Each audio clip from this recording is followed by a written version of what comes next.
live. Here we are. All right, Scott Peck, welcome back. Good to see you again. Great to see you. You can shake my hand. It's okay. All right. I was giving you a bow because that was basically thank you for not doing the I told you so on camera. Right before we went live, I was like, this is a nice guy. Steve would never do that. Just so you know, Derek has never bowed to me in all the years that I've been on the And show. Steve Ploetz is here. I don't know what they're talking about. That's okay. He and I have, an ongoing feud. So, when does it make sense to buy a home considering new tax laws? That's, part of the reason why you're here, Scott. You're a CPA, and you're familiar with the new tax laws, and things changed. Oh yeah, quite a With bit. regard to home ownership. Last time you were here, we sort of talked about, hey, is this going to happen? Are these tax laws going to get passed? I didn't think that there was any way that they would be able to chip away at anything that had to do with the mortgage deduction because of the fact that the real estate lobby is so strong and so heavy. But needless to say, there has been maybe a few chips taken away. Some significant changes, quite a bit of significant changes, and even more so with property taxes. That's an even more drastic change than the real estate mortgage interest deduction. That's a huge change. And that has more of an impact on homeownership, I think, than some of the mortgage interest changes, and we can talk about that as well. So probably the best thing to do would be for you to ask questions, and I can give you the best answers I can. I still believe in homeownership, and that's not, and folks, they told me not that I didn't have to take any kind of position, I wasn't coached or anything. I always tell my clients, even though my job is taxes, quality of life is the first consideration you make when you're making a financial decision, and taxes are just a small part of the equation. So you want to make sure that that you take a look at all things considered, like, do I want to continue to pay rent? There's really very little financial benefit to paying rent and then walking away from something after 10 years. Do you want to have something that you can remodel the way you want to remodel? Those are things that you can't put a tax significance to. So Certain things are hard to quantify the value of, Yeah. right? That's the hard part about trying to discern between, does it make sense for us to rent in this community or buy in this community where we can afford it? We might be able to rent in let's say a nicer community than we can afford to buy in. Right. Because even though rents have gone up a lot, once you get to like $1 million house or like $1.5 million house, the rent dollar to home value ratio goes down a lot. It just does. And so you can rent like $1 million house for $3,000. Whereas if you buy that place, you're talking about 20% down, that's $200,000, plus your payment's gonna be like $5-6 grand. Yeah. It looks like on paper like it's a much more expensive venture. So we have to look at, what are the things to consider first of all. Yeah. And a quick story to share about this is, a friend of mine who lives in Chula Vista, and his daughters go to school in La Jolla. wow. Now they said, well, we can only afford to own in Chula Vista. That's why we bought, because we wanted to own something. I said, that makes sense. It does. It makes sense. When did you guys buy? 2011. Great job. Right. Yeah. Great job. But now let's take a look at the totality of the circumstances you have going on here. Let's talk about how you're in your car for almost 4 hours a day, how your children are in the car with you for almost 4 hours a day, all the driving around you're doing for practices, the schools, and Chula Vista and the traffic. Let's talk about the cost of that. Let's talk about, all of those things that are going on. Does it make sense? When you add all that up, you got to look at everything. How much does it cost me to do it this way versus that way? And then if you've added time into the equation, like in their case, they're spending a lot of time commuting, then you have to, if there's a surplus, you say, okay, well, how much am I getting paid for my time? How much am I getting paid to drive my kids around? And that'll help you gauge where the value is. If you're getting paid $2 an hour to drive your kids around, it may not be worth it. That's assuming there's a surplus, then there may not be. So I think, Steve, as I'll give you the microphone here, there's a lot of things to consider. Absolutely. It's not just, this payment versus that payment. And to Scott's point, I don't think that there is rare times where it is clear cut, like, yes, this makes sense, no, this does not make sense. There's advantages and disadvantages to both purchasing and renting. As we've talked about, the benefits of renting are, it's easy to move. You can get out. Now, granted, right now we're in a seller's market, but we've seen some shifting within the market. So when you're renting, end of your lease, I'm done, I want to walk away. Something breaks in my house and I'm renting, make a phone call. Not my problem. Not my problem. Come out and get it fixed.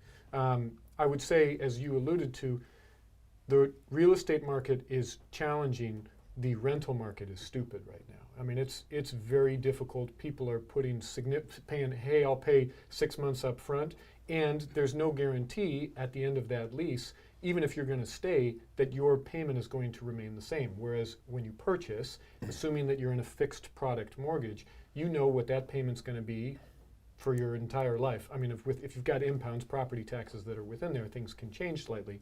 But you know within the realm. There isn't the, I'm dependent upon someone else and all of a sudden things are going to go up. I don't know your friend that's in Chula Vista, but most people would say, looking back on it, yes, 4 hours a day or whatever it is, made up numbers that you've rounded to so your algorithm looks better. If he purchased in 2011 and the war began. if he purchased in 2011, here comes the first of many First missiles. torpedo. All right. If he purchased in 2011 and now it's 2018, I don't think there are very many people that say that was a bad idea.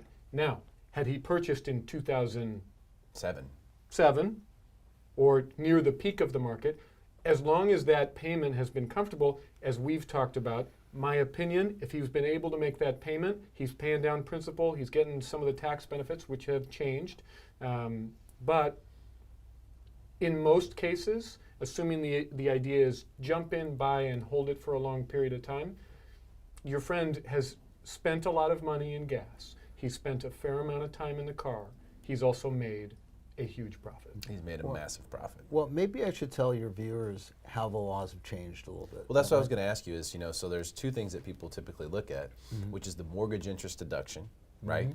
You also can deduct a couple little things like closing costs, a couple things there, and but you also could write off your property taxes. Right. Which was, so you add all those things together and it starts to pile up a nice chunk of deduction. So what's changed with those few things? Well, significantly, a lot has changed. Let's first talk about, there's a division between people who purchased their home or at least got into a mortgage prior to December 31st of last year, and those who are getting into a mortgage after January 1st of this year. So for those who already purchased their home, let me give you a sigh of relief here. If your mortgage is, if your acquisition indebtedness, and I'll put that into English now, if the money that you borrowed to purchase or improve your home totals $1 million or less, nothing's changed. You get to deduct 100% of that interest. Okay, so that's the amount you borrowed, not the purchase price. That's the amount that you borrowed, not the purchase price. So you could have paid $3 million for your home, put $2 million down, you financed $1 million. 100% of that, of the interest on that loan is still deductible.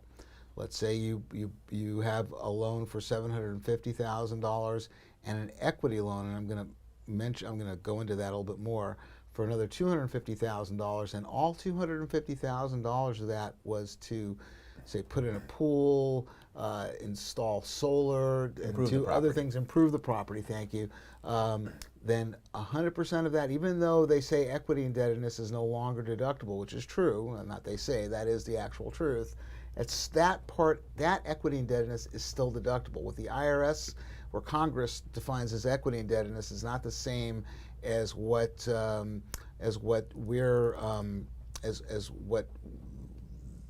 you and I define as equity indebtedness. So that's still deductible. Now for after January 1st, that number decreases to $750,000. That's the primary interest change. Now let me throw in, for those of you who own rental properties, for those of you who own commercial property, nothing at all has changed. You could own a $3 million commercial property and owe 250. Did I say 300? Yeah, $3 million, $2.5 million in debt. Yeah. That's all deductible. We're talking strictly residential real estate. That is all. Where the changes have come about. Which so, my understanding is, and correct me if I'm wrong here, Scott, is that the changes have come from both a primary residence and what's considered a secondary residence. So if I had a second home that is in San Francisco, that would also fit under these new laws. But investment properties, whether it's condos, residential, multifamily, those are nothing has changed. Is that right? That's correct. That's correct. Now with property taxes, that's drastically changed. Now the most you can deduct, and you've heard the acronym, or that was thrown around a lot in December when we were watching the news. SALT, state and local taxes. That's state income taxes, property taxes, DMV registration fees, etc. The limit that you can deduct on that in aggregate, whether you're married, single, is $10,000.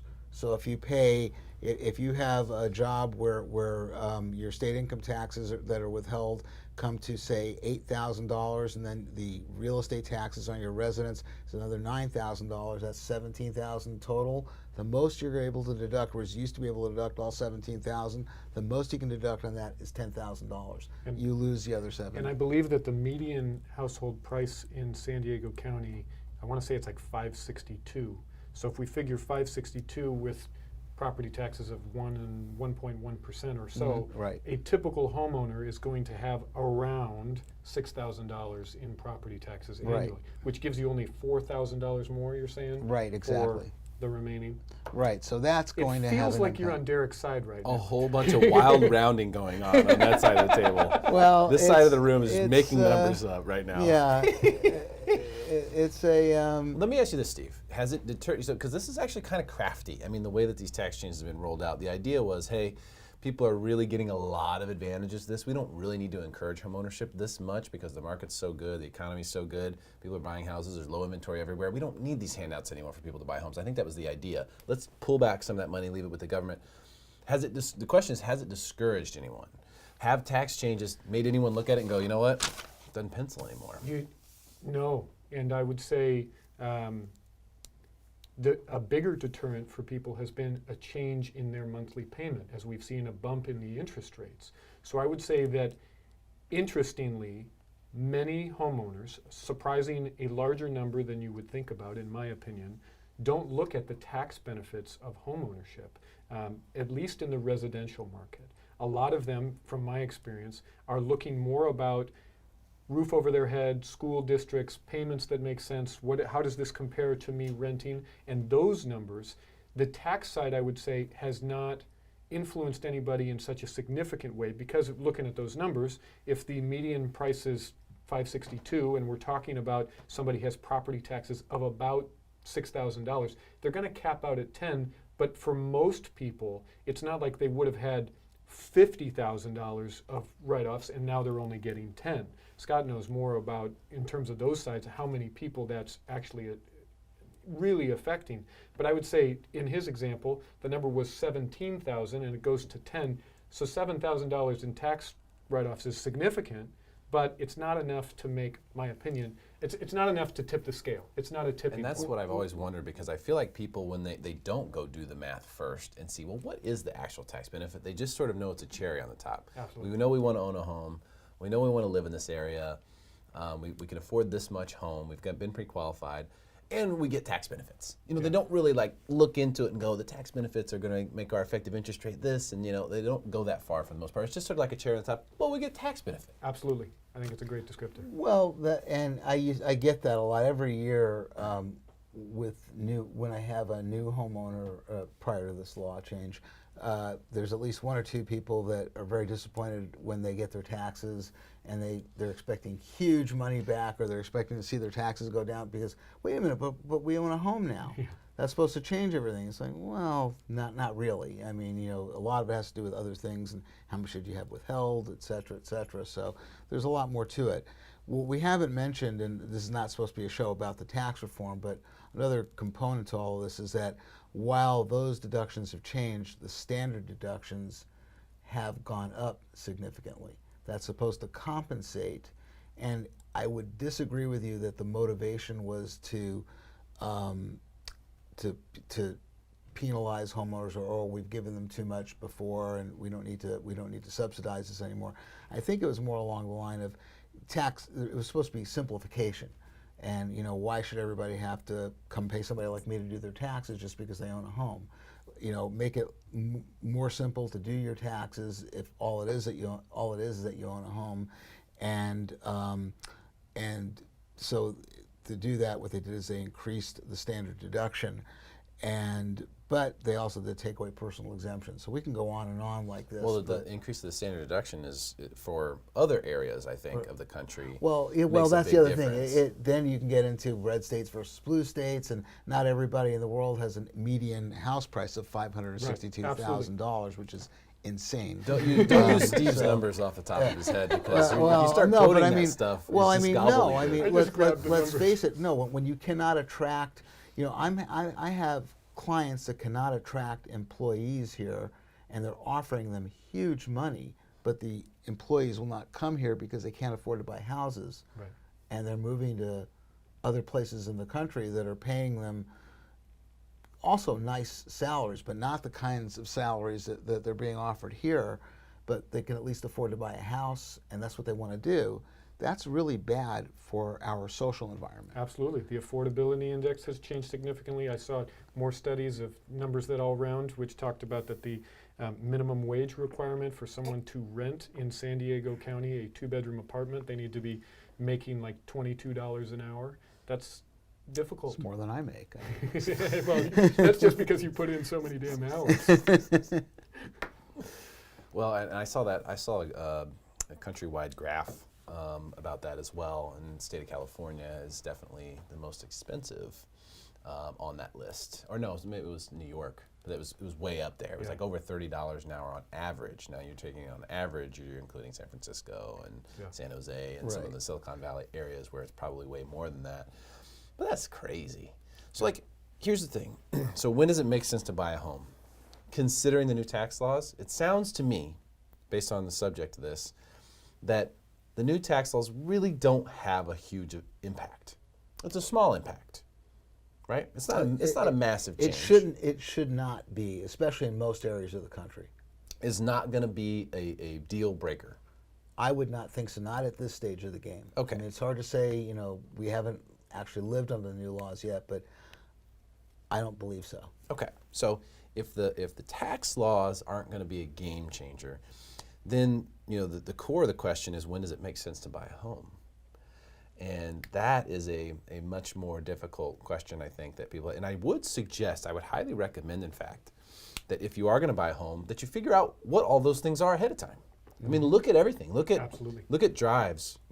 What's the commute to work look like? What's the commute to school, the commute to practice, or the club that, everyone's playing club sports these days, so people are driving all over the place. Yeah. It used to be, you'd leave your kids at school, they go to school, and then afterwards they have practice there, the same spot. It's not like that anymore. So look at those things. Look at how much time you're going to spend in the car. Look at how much time you're going to drive. Look at what your tax advantages are. I completely agree, Derek, and I think that also the style of home ownership has changed. My parents have lived in the same house since 1979. However, they certainly say these days that the average time that someone is in a home is 5 to 7 years. That also can impact. We've talked about what's happening in the market and how it is a seller's market and how likely this can't continue forever. Nobody knows exactly when that change is going to be. But if looking ahead in 5 to 7 years, if things have changed, how does that look? I spoke with a client today about he's in escrow, and the discussion was, should he do an adjustable rate mortgage or a fixed mortgage? And the Yikes. discussion is, well, you can get some teaser here that then you hope that things continue in the way that they've been going, or you can know for sure what your payment is going to be, and you don't need to worry about what's going to happen in the future. So to your point, what I would say is, I highly recommend figure out what's it cost to rent, and what are the other things that go involved in it, and what happens if I purchase a property. And speaking to your CPA and your lender about getting those numbers is so critical at the beginning, because inevitably what I find, a lot of people just jump in and go, well, we've heard that home ownership is a good thing, is the American dream. We're going to do it. We need a roof over our head anyways. We're having a baby. We're getting married. Let's do it. Mm-hmm. And I think that people need to do it the way that you're mentioning, which is crunch numbers. Well, you have to look at the reality of what you're doing. I mean, what you're actually doing is you're hedging a real estate market when you buy a home. That's what you're doing. You're locking in the price at this point. Here's my payment for the next 30 years, and then this thing is mine, and I have no more payments. It's a hedge. The trouble with renting is that you're sort of flapping in the wind. That's the downside to renting. It's like year by year, what's going to happen? They're going to increase the rent $100 this year or $200. Right. or $300. Or I've seen is, some. or is the landlord going to decide they want to sell the property? Yeah, you got to go. Yeah. So you have lack of control there. So when you buy a home, what you're really doing is you're hedging. You're saying, this is my cost. I can afford this much. I feel comfortable paying this much for 30 years. And then once that's done, you're really set, right? Like if you do nothing else in your financial life but own a home free and clear, if that's the only thing you accomplish in your entire financial life, then you're going to be okay. Like stuff's going to work out. Like that's the big problem.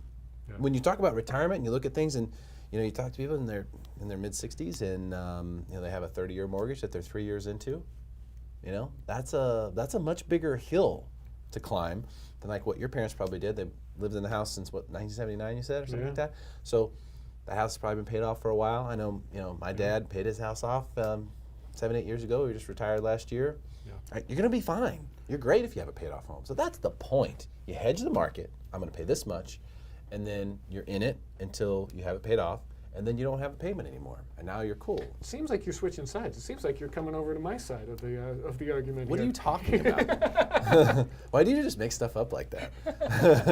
No, the reason I want to bring that up is because you have to actually look at what you're doing before you can do it well. Absolutely. Before you can do something well, you have to understand what you're doing. So you have to understand you're hedging. People look at it and they go, it's an investment, it's this and that. No, it's not. Yeah. It's only an investment when you go to sell it. Right. And unless you're, in an actual investment, you would buy it and then once it has a certain profit level, you would sell. But you're not going to do that. You're going to sell based on what's going on in your life. Right. So that's not an investment. Yeah, it's funny to hear all of that, and I know I'm really here to talk about tax, but my own personal experience, I never lived in a house growing up until I was 17 years old. And this whole concept of a house as an investment was really alien to me. The idea, to me, it was a dream to live in, I always lived in apartments. I lived in a housing project for the first 10 years of my life in New York. And then I lived in apartments here in North County until 17 years old when I finally lived in a house in Escondido. So even then it was just a townhouse. I never lived in a single family residence until I was in my 40s. So wow. Really, so the whole concept, even though I was a CPA by that time, I understood the business concept of it, but it's still somewhat odd to me that people look at their abode as an investment. Definitely. It really, I've and people often call me and say, well, should I pay my mortgage off? And I would say, well, if you're asking me as a CPA, I could give you these concepts of leverage and how, you can, if your mortgage rate is X and you can actually obtain Y, and the government's underwriting part of your interest rate and so forth, you can even make a bigger return. But then I turn around and say, but I'm not just a machine. This is where you live. This is your house. That should be separate from everything. That should be, so I'm not really a great person to ask in that, because I'm always for trying to be debt free, at least with that portion of your life, and not have a mortgage if you can avoid it. Sorry to my lender clients out there, but use other assets for leverage and well, it try to depends keep on your home. personal ability. Yeah, it's also a matter personal of personal threshold preference and for risk and risk tolerance, etc. Yeah, because like a lot of guys are like, you know what? Hey, let's say I have $1 million cash. I'm going to buy a house that's $1 million. A lot of people would say, finance as much as possible. Others would get more granular and say, you know what? Put 20% down so that you can avoid mortgage insurance and lop off some of the crap fees that you might have to pay, which you can afford to not pay, right? So put 20% down, get $800K loan. Well, now the Internal Revenue Code says otherwise. You put 25. Oh, yeah, you got to go to 750. Right. So you got to go to 750 now to based on how that works. So you want to go to 750, so you put 250,000 down. You take your 750 and you go buy Apple bonds, which pay 5%. Okay, and you get a mortgage for 5%. And this is the part specifically about your point that people don't really understand. They think, well, if I'm making 5% over here and I'm paying 5% over here, it's a wash. That's not true, because you're paying simple interest, right, on the home loan, but you're getting compounding interest on the 5%. So this has a parabolic trajectory, and this has a linear trajectory down. So you're able to, are you okay with that? See, are these words okay with you? So I'm going back to algebra. So you have, so when you're making 5% on your money, so it goes from $100, to 105, and then 111, Right. because you're getting 5% of 105. So they have that parabolic trajectory over here, and then the linear trajectory over here. And so when you actually look at those over the course of a long period of time, there is a tremendous amount of upside. And as long as you're liquid, you know, you're not buying into some, like a restaurant or, you know, something weird like that. You're just, you know, buying a simple investment like that, like a bond that has a return that you can see, that you can predict. Then it's somewhat liquid. So if you do need the money, or if you have a life event, or if you are like, you know what, screw it, I want to pay my house off. Right. You can wait till that thing matures, get it, boom, go pay your house off. So you get to freedom point. We call it the freedom point, whenever you have enough liquid assets to pay off your mortgage, but you choose not to, because you want to be strategic with the money, you want the money to work for you. Because as we know, when you put your money into the equity of your home, it earns you 0%. I mean, it's just sitting there. It's not doing anything. It's not costing you anything. It's not making you anything. It's just flatlined. And a lot of people want to put their money to work, you know, beyond that. So some people don't, though. Some people, like my grandpa, for example, did not want to owe anyone a dime. He would roll it over in his grave if he had left any debt behind. Yeah. So for him, it was, I want to pay my house off as soon as possible, and we will eat ramen noodles once a day, you know, until this house is paid off, and then we will talk about having 2 meals a day. Like, that's how serious he was about paying off the house. So it depends on personal preference with regard to that. Like, when does it make sense to buy? Here's what's really interesting about it, and this is where you get like time value of money calculations, and where you really start looking at things. Really, people who've been super successful in real estate are people who buy it really early in life. Like that, you know, I was watching actually a friend of mine who put a video up the other day. He was talking about the first house he bought, and he was just telling this really crazy story, and that was part of it. But he bought his first house at like 19. And I know, and I'm not saying I'm super successful in real estate, but I bought my first house at 21. And I think when you do that, it gives you a better chance for success. If you just, because if you buy a house that early on. Assuming you can afford the payment. Assuming, yes. Yes, Which with, hopefully. with other things stacked in there. I agree that that the benefits still outweigh those, the renting versus buying. If you can get into the market, it gives you a chip on the table. I mean, I've talked about the new demographic of buyer, which is the move-up buyer, somebody that's got a lot of equity in their condo, and now they want to sell their condo and buy a bigger house and leverage themselves up. I think so much of that comes from they've got the chip, because otherwise you're jumping into the market and everybody feels like I'm buying in an increasing market, but is it inflated? That's where we get into those discussions. However, somebody else that has purchased in 2012 or 11 or whatever it may be, and it wants to buy a bigger property, they've got equity. So I agree with you. They get to cash in on it on the sell side. And now, and again, in this market, there's no entry-level homes to buy. I don't know what you bought when you were 21, but I mean, It was $185,000 single story, 2,200 square foot, 3-bedroom, 2-bath home in Columbia, Missouri. Okay, that's Columbia, Missouri. You know, so I was to say, I have a 23-year-old son here in San Diego in North Park, and there's nothing. You know, he's talked to me about it. There's nothing, and he makes, you know, he's an engineer. He makes relatively good money for somebody just out of college.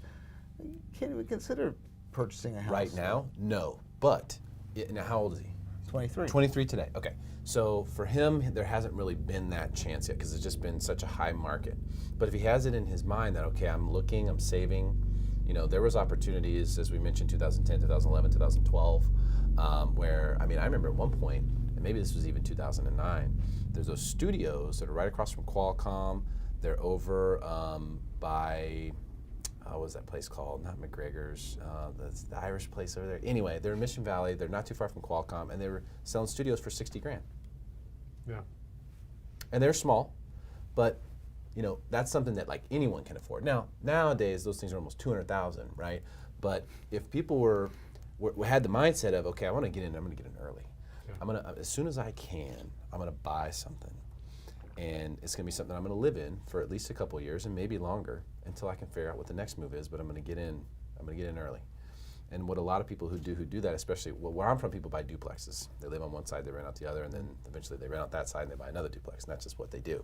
Mm-hmm. Here, though, what a lot of people do is they buy a 2-bedroom condo and they rent out the other room to their buddy. Yeah. Buddy pays more the mortgage than they do. Yeah. You know, and that's also another smart way to go about it. Hey, can I qualify? Okay, get me qualified. Let me get into something and let me figure it out. And I think that your son is going to have to go through the same challenge and discussion that many people have to go through, which is, do I go to Chula Vista? North Park is where I want to be. It's a happening community. He's walking distance to everything. He can walk to restaurants, etc. But to purchase there, my goodness, it's $900,000 to get anything, it seems like, for a property that was built in 1920 that is 800 square feet. But is he willing to jump into some of the surrounding areas, depending on how far he needs to go, in order to tap into the market? That, I think that's the challenge. It's kind of our debate that we joke about, is figuring out that whole balance on how much does my life change if I'm 23 and I buy in Santee versus I rent in North Park. That's the tough thing to figure out, because a lot of people want to rent in North Park. He's going to have to find a more aggressive accountant.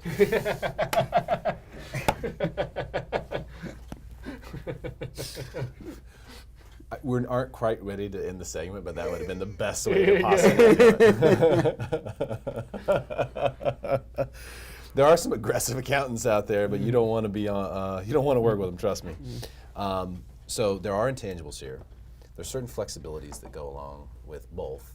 But I think when you talk about when, if you're really going to identify when does it make sense, the sooner the better. And but it may not be possible. You know, like for someone who's 23 years old who's been in this market, it's just been. Yeah. It may not be possible for another 6-7 years. So then the question is, what are you doing to prepare for that opportunity? Because I've been out of the market now for several years, but I've been preparing. I've been saving. I've been waiting. I've been looking. I'm paying attention.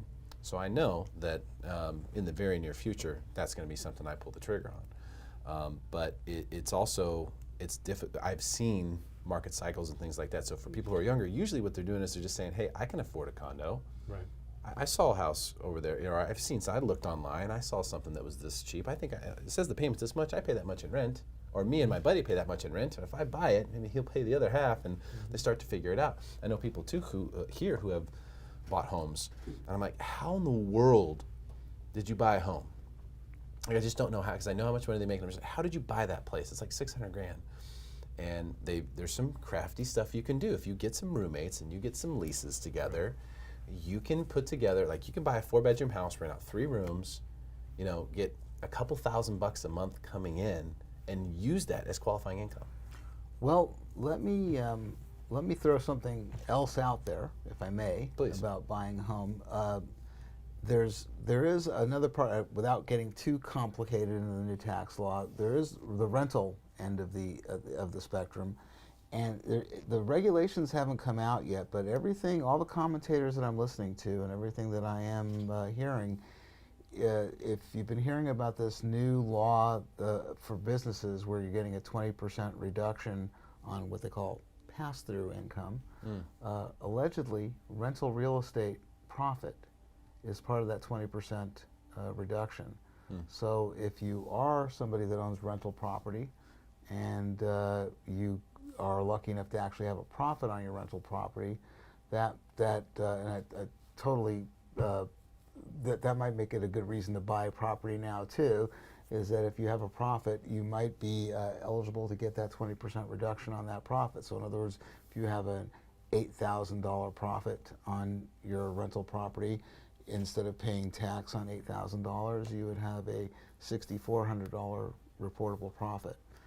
Totally. Wow. Yeah. So I thought since part of the topic is supposed to be about the new tax, that's amazing. I thought I'd throw that out there just to kind of. Now, is it just on rental properties, or is it on rental income? Because you may have rental income. Rental income. Rental income. Yeah. If I own my own home but I rent out the other rooms, or I Airbnb a room or whatever, then that's considered rental income. And rental income. Yeah. Now I want to caution here before I no, don't caution. Caution. Get out of here. There's all kinds of codicils depending on what your income is, whether you make over $315,000 a year of taxable income if you're married, and half that if you're single.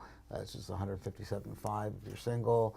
There's rules about that, but It's all just but fine anyway. print. Let the tax man figure Anyway, that out. since I've got to sit in traffic here on the 805, I thought I'd throw that out there to promote myself. Anyway, It's a great point. But we are No, real it's a estate. great point. I was just trying to come up with some other real estate related changes in the tax law. It's a great point, because how many people do you know who bought a 3-bedroom and Airbnb? I thought about it when you were talking about Yeah. rentals. So One of the bedrooms or both of the other bedrooms. I know several people in the military that I know who bought homes and done that with other people that they know from the military. Yeah. You know, I know one lady in particular who actually kind of became famous for this, but he bought a 3-bedroom. It's like just barely qualified for it. Got it, used the VA loan, 100% financing, rented out one room to a permanent renter. I was like, never there. It's one of her shipmates, right?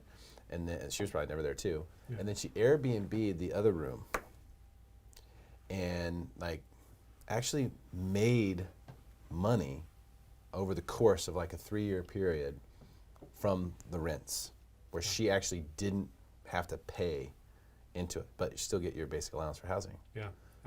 I have a Huge client. I actually met him because he purchased in the condos in Oceanside. He bought the one next door to me, and he was an investor and rented the unit out. He owns about 40 properties in San Diego County. Doesn't own his primary residence because he wants to live on the coast, and he's a numbers guy. I joke with him that he's like Rain Man. Even when you talk to him, he doesn't make eye contact. But he's a numbers guy. 82. Yeah.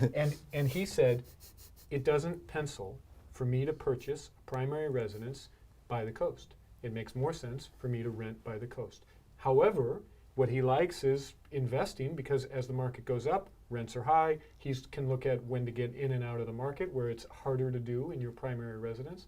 So there is a demographic that feels like, hey, if you're going to invest in real estate, you got to do it as an investment, not as your primary. And then from there, it's going to open up some doors as the market increases. and he very well, without looking at the rest of his tax returns, hard to say, but he very well may be one of the great beneficiaries of this new law. Yeah. It could very well. Yeah, because all of his investment properties are not going to be impacted by the changes in property taxes or the property. Right, the and he'll mortgage have interest he'll have deduction. an increased standard deduction now. Yeah. I don't know if he's single or married, but even if he's Single. single, yeah, well, it Yeah. goes from 6,000 to 12,000. Yeah. Really? Standard deduction for single is 12,000. Now it is, yeah. It was 6,000 before. Can now you it's annul 12. it? That's but wait, bonkers. well, it's 24,000 for married. Holy smokes! But remember, you have at least one child. I heard you talking Yes. about. Okay, so you used to get $4,050 for each of you as an exemption. So you have yourself and a wife and a daughter. So that was 13,150 if I'm doing that right. 12,150. 12,150. No, 4, 8, 12. Yes, what bad accounting there on television. Wonderful. Gotcha. 12,150. All right, 12,150 that you lose in exemptions. But I go gained away. 24,000. But well, no, you were getting a standard deduction of 12, so that went up to 24. So you it's actually basically a go- wash. More or less, yeah. More You or actually less. lost 150. Oh, come on! You lost 150. I thought But I was except for my bad arithmetic I in thought my I was going to be head. swimming in money. Except for that's why I use a computer. And bad arithmetic in my head. You would have gained 1,000 in my bad arithmetic, but you lost 150. But so it depends on the person. So you can't generalize. So somebody with no kids, but you have a child. You have a child credit now that you weren't probably able to get before. A larger child credit. Not See, for larger children. tide is turning Not, for me. not larger children, but larger credit Larger credit for my small child. for your small child. Well, now that everyone agrees with me, I think it's a good time to call it quits. So when does it make sense to buy a home? I would say as soon as you can possibly afford it. Because the sooner you can afford it, the sooner you can be paid off. And if you're buying a home for the right reason, personal, primary residence, Right. you're hedging the market. And if you want to hedge the market, the sooner you can hedge it, the better, because the sooner you own it free and clear, the sooner you are a free bird. Imagine that, no house payment. That's the whole point. So the sooner you can get to that point, the better. Scott, thanks for coming, man. Pleasure. Great to see you. Anytime. Wealth of knowledge. Steve. Thank you, Steve. I appreciate you as well. I'm not bringing the wallet in today. I already Hey, decided. yeah, It's been good. too many times in Yeah. a row. If you want to see You were Steve's huge shaming wallet. my chicken legs before, so the shaming Off continues. camera. Off camera. I wouldn't do that to you. Great stuff. Share this video. Make your friends smarter than everyone else.